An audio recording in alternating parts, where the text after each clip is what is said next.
መስከረም 21 ብዙሃን ማርያም ወይ ድማ እመ ብዙሃን ማርያም ተባሂሉ ትዕለት ይጽዋዕ ዝኸበርኩም ህዝበ ክርስቲያን ብምሉኹም ብስም ኢየሱስ ክርስቶስ ፍጹም ሰላም ከመይ ቃኒኹም ስለዚህ መስከረም 21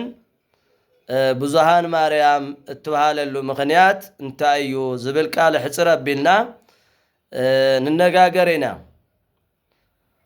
ሓደ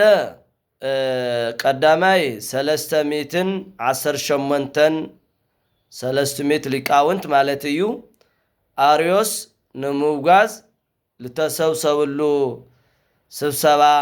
ዕለት ስለዝኾነ ማርያም ብዙሃን ተባሂሉ ይጽዋዕ ብዙሃን ልተሰብሰብሉ ማለት እዩ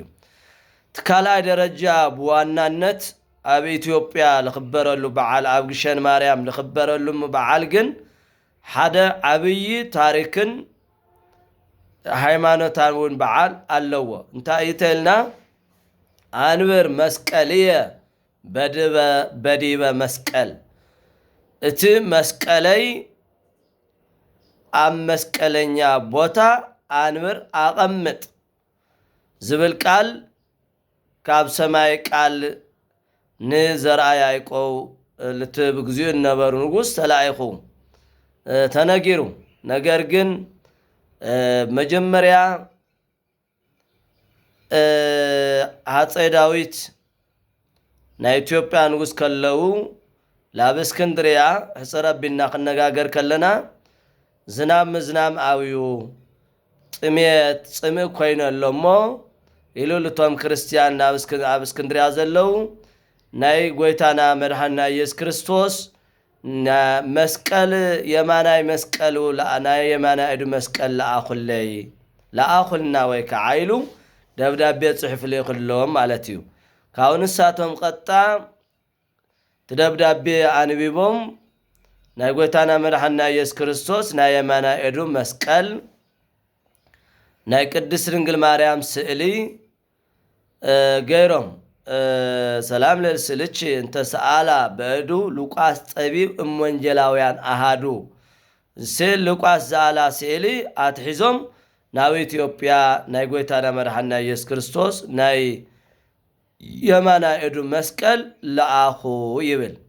ካውት መስቀል ምስ መጸ ያው ሃፀይ ዳዊት እዮም ነሮም ሽዑ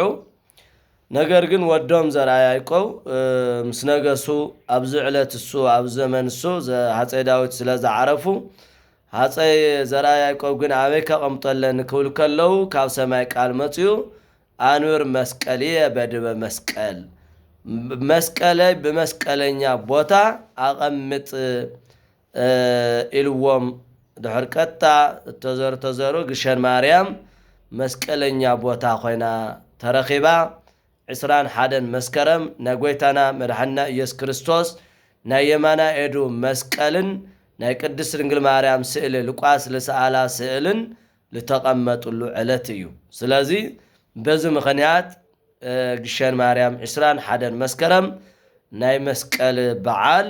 ላተኸበረ ይርከብ ማለት እዩ እዚ እዩ ትበዓሉ መስቀል ግሸን ማርያም ታዩ ተናሕጽር አቢልና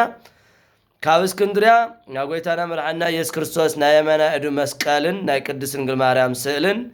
ላብ ኢትዮጵያ መጽዮም ኣብ ግሸን ማርያም ስለልተቐመጡ ወይ ድማ መስቀል ኣብ ግሸን ማርያም ስለልተቐመጠ እዩ ልኽበር ዘሎት በዓል ስለዚህ ፈሊጥና በዓሉ ንምኽባር እሞ እግዚአብሔር አምላክ በዓሉ ናይ ሰላም ናይ ፍቅሪ ናይ ሓድነት በዓል ይግበረልና አሜን